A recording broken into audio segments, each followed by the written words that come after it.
Welcome to our channel study with lockdown. हम देख रहे हैं एनसीईआरटी क्लास 5 का ईवीएस चैप्टर नंबर 6 बूंद बूंद दरिया दरिया। इस चैप्टर से जैसे कि नाम से हमको पता चल रहा है, इस चैप्टर में हमें पानी के बारे में बताया जाएगा। और बूंद बूंद से मतलब है कि जो बूंद बूंद से हम पानी इकट्ठा करते हैं, जब बूंद बूंद से इकट्ठा करते हैं तो वो बन जाता है दरिया। दरिया मतलब क्या होता है? दरिया मतलब होता है सागर। हम बूंद बूंद से पानी इकट्ठा करके उसको सागर बना लेते हैं। आपको विश्वास होगा, आपको जानकारी भी होगी कि जो बूंद बूंद से पानी इकट्ठा होता है तो सागर बन जाता है। तो आइए बच्चों, हम स्टार्ट करते हैं हमारा आज का चैप्टर नंबर 6 बूंद बूंद दरिया दरिया।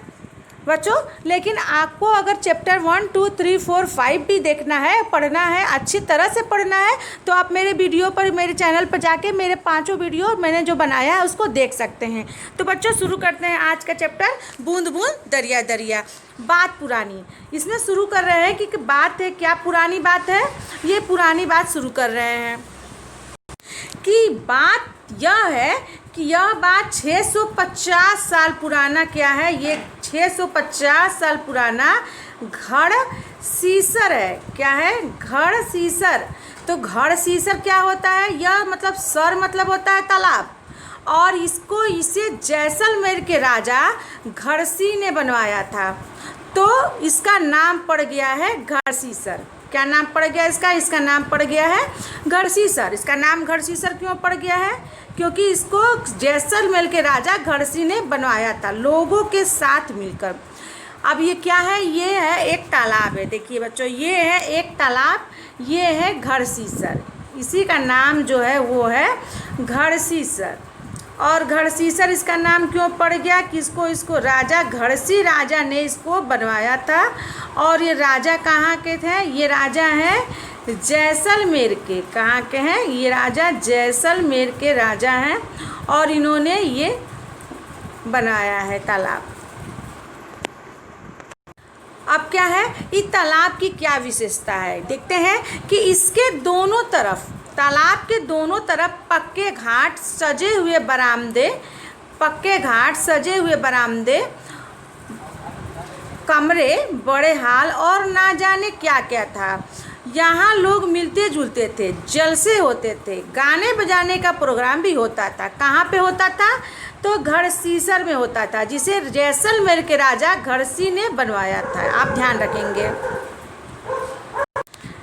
आगे देखिए कि इसके घाट पर बनाए गए स्कूल में आसपास के बच्चे पढ़ने आते थे। इसके घाट जो है, घाट के क्या बनाए गए थे? घाट पर स्कूल बनाए गए थे जहां आसपास के बच्चे पढ़ने आते थे। सभी इस बात का ध्यान रखते थे कि तालाब गंदा न हो, और सफाई में भी हाथ बटाते थे। सारे लोग देखते थे कि तालाब गंदा न हो और साफ सफाई करवाते थे। अब देखिए, मीलों फैले इस घड़सीसर में बारिश का पानी इकट्ठा होता था। घड़सीसर में किसका पानी इकट्ठा होता था? बारिश का पानी इकट्ठा होता था। तालाब इस तरह बनाया गया था कि जब तक पानी से भर जाता, तब बाकी पानी नीचे बने हुए तालाब में चला जाता। जब इसका पानी भर जाता था तो इसका बाकी पानी नीचे बने तालाब में चला जाता था। जब वह भी लबालब भर जाता था, वह मतलब तालाब भी लबालब भर जाता था, तो पानी तीसरे तालाब में चला जाता था। यानी कि घड़सीसर से पानी निकल के चला जाता था तालाब में, और तालाब का पानी फिर भर जाता था तो दूसरे तालाब में चला जाता था। इस तरह 9 तालाब जो थे एक दूसरे आपस में क्या थे? जुड़े हुए थे। पूरे साल पानी की कोई परेशानी नहीं होती थी। कोई परेशानी क्या होती थी? नहीं होती थी, क्योंकि 9 तालाब हैं। तालाबों की संख्या कितनी है? 9। एक भरता था तो फिर दूसरा भर जाता था, दूसरे के बाद तीसरे में चला जाता पानी, तीसरे में से चौथे में, चौथे से पाँचवें, ऐसे करते 9 तालाब जो थे वो भर जाते थे। तो पानी की परेशानी कहाँ से होगी? इतने सारे तालाब जो भर गए। अब क्या होता है? पर आज घड़सीसर जैसे उजड़ गया है। आज घड़सीसर जो है वो क्या हो गया? उजड़ गया है। उजड़ मतलब कि क्या हो गया है? सूख गया है। उजड़ मतलब तालाब सूख जाता है, तो सूख गया है। 9 तालाबों के रास्ते में मकान और कॉलोनियाँ बन गई हैं। जो तालाब था, यहाँ एक ऐसे तालाब जाते थे, 1 2 3 ये जुड़े हुए से तालाब एक दूसरे से। ये तालाबों के रास्ते में क्या हो गए, बीच बीच में क्या बन गए, ये मकान बना दिया गया है। बीच बीच में मकान बन गए हैं, इस बीच बीच में इनको मकान बना दिया गया है। तो अब क्या हो गया, यहाँ इकट्ठा होने वाला पानी अब तालाब की तरफ ना जाकर, यहाँ घर बन गया है तो पानी जो बह रहा है वो तालाब में न जाकर वो इधर उधर बेकार बह जाता है। अब क्या होता है, जब बेकार बह जाएगा तो पानी इकट्ठा नहीं होगा, और जब पानी नहीं इकट्ठा होगा तो पानी की तो परेशानी होगी ही, तो जो घर सीसर उजड़ ही जाएगा ना, सूख गया है। अब देखते हैं यहाँ पे, तो इस पॉइंट में हम देखे हैं कि लोग अपने फ़ायदे के लिए क्या करते हैं, आज अपने फ़ायदे के लिए कॉलोनियाँ और मकान बना देते हैं तालाब के रास्ते पर, और लोग क्या करते हैं, पानी के लिए तरस रहे हैं। ये लोग की कैसी ये विडम्बना है कि पानी के लिए लोग तरस रहे हैं और लोग मकान बना के रह रहे हैं। तो अब देखिए आगे क्या होता है, अपना ही मनुष्य अपना दुश्मन खुद है। अब देखिए अल बरूनी की नज़र में, अल बरूनी जो थे एक इतिहासकार थे, ये हमारे भारत में आए थे। तो इन्होंने क्या किया था, इन्होंने बताया था, देखिए इन्होंने क्या बताया था कि 1000 साल पहले एक यात्री भारत आए। यात्री मतलब कि जो यात्रा करते हैं, दूसरे देश से आते हैं। जैसे हम लोग भी तो कहीं कहीं घूमने जाते हैं, छुट्टियों में वैष्णो देवी घूमते हैं, ऊटी घूमते हैं, मनाली घूमते हैं। तो ऐसे ही ये विदेशी थे, वो भारत में आए थे। इनका नाम था अल बरूनी। अल बरूनी जिस देश से आए थे उसे आजकल उज़्बेकिस्तान कहते हैं। उज़्बेकिस्तान से ही आए थे अल बरूनी। अल बरूनी ने बहुत ही बारीकी से चीज़ों और जगहों को देखा और उसके बारे में लिखा। उन्होंने अल बरूनी इन्होंने अपने पुस्तक में यहाँ के बारे में लिखा है और बहुत ही बारीकी से लिखा है। ख़ास तौर से उन्हें अपने देश से अलग लगी और वही चीज़ें उन्होंने अधिक लिखी जो उनको अपने देश उज़्बेकिस्तान से अलग लगी इस भारत में। चलो देखें अल बरूनी उस समय तालाब के बारे में क्या लिखते हैं। अब अल बरूनी की नज़र में देखते हैं, अल बरूनी के शब्दों में हम देखते हैं कि भारत के तालाब के बारे में वो क्या लिखते हैं। वो लिखते हैं कि यहाँ के लोग तालाब बनाने में माहिर हैं। अगर हमारे देश के लोग इन्हें देखेंगे तो हैरान रह जाएंगे। बहुत बड़े बड़े भारी पत्थरों को लोहे के कुंडे और सरियों से जोड़कर तालाब के चारों तरफ चबूतरे बनाए जाते हैं। इन चबूतरों के बीच में ऊपर से नीचे जाती हुई सीढ़ियों की लंबी कतारें होती हैं। लोगों के उतरने चढ़ने के रास्ते अलग अलग होते हैं। यहाँ कभी भीड़ लगने की परेशानी नहीं होती। इन्होंने हमारे भारत के तालाबों के बारे में लिखा है, लेकिन पढ़ के लग रहा है कि ये कहीं स्वर्ग का वर्णन कर रहे हैं। लेकिन आज मनुष्य अपना दुश्मन बन के ये सारे हमारे स्वर्ग के निर्मित ये भवनों को नुकसान पहुंचा रहा है। आज ऐसा कहीं हमको दिखाई देगा? ऐसा तालाब सारे सूख गए हैं। अब देखिए इन्होंने जो वर्णन किया है कि चढ़ने उतरने का, इन्होंने कि यहाँ पे तालाब जो होते हैं इनको कि कैसे इन्होंने सीढ़ियाँ बनाई हैं, कैसे चबूतरे बने हैं, और कैसे कैसे चढ़ने के लिए अलग होता है सीढ़ी। चढ़ने के लिए यहाँ पे सीढ़ी अलग है और उतरने के लिए अलग है कि भीड़ ना हो। या एक ही पर चढ़ते हैं एक ही पर उतरेंगे तो क्या होगी, भीड़ हो जाएगी। तो यहाँ चढ़ने के लिए अलग है और उतरने के लिए सीढ़ियाँ अलग बनी हैं और इसलिए भीड़ नहीं लगती है। ये अल बरूनी ने बताया है। आज इतिहास पढ़ने वाले लोगों को अल बरूनी की किताबों से उस ज़माने के बारे में बहुत कुछ पता चलता है। और ये जो डाक टिकट लगा है 1973 में छपा था, जब उनके जन्म के 1000 साल पूरे हुए थे। ये डाक टिकट है जो भारत सरकार ने जारी किया था उनके जन्म के 1000 साल पूरे होने पर। अब बच्चों देखो और पता करो, क्या आपको देखना है और क्या पता करना है कि अपने स्कूल के आसपास के इलाकों को देखो। क्या वहाँ कच्चा मकान, पक्की सीमेंट से बनी सड़कें, नालियाँ आदि हैं? बिल्कुल है, हर तरह के मकान दिखाई देंगे। इलाका किस तरह का, आपके स्कूल के पास का इलाका क्या है, किस तरह का आपको देखना है। जैसे कैसे हम पता करें कौन सा इलाका, जैसे ढलान वाला इलाका है, पथरीला है या किसी और तरीका है।